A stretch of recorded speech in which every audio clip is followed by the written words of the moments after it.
The Silk Road was the newest innovation in buying drugs in a long time. In 2011, they started opening the floodgates of all types of analogs and normal black market drugs on what they called the dark net. Because on the dark net, you could pretty much buy anything. I remember you could buy guns, you could buy counterfeit cash, but the main thing they sold was drugs. And the kind of drugs they focused on, a lot of it was analogs. You could get the old, faithfuls like heroin and cocaine. But what was really interesting was the new flood of medication drugs that were called analogs, because they took the normal drug, they tweaked it a little bit so it wasn't illegal anymore until the Analog Act. So they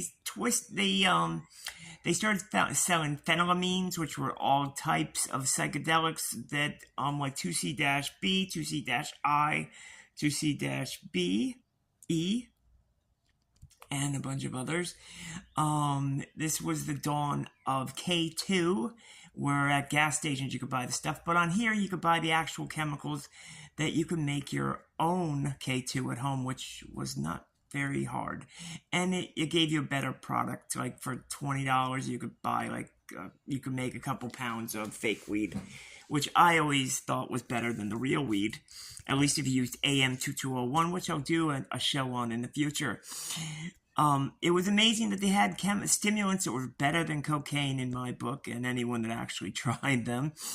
There was MDPV, which was the strongest of the synthetic cathinones, I never know how to say that. There was mepidrone and methylone. You buy this, you order, you could buy on eBay, you could order plant fertilizer where they sell you a seed, and underneath there would be a bag of either MDPV or MCAT or one of these stimulants.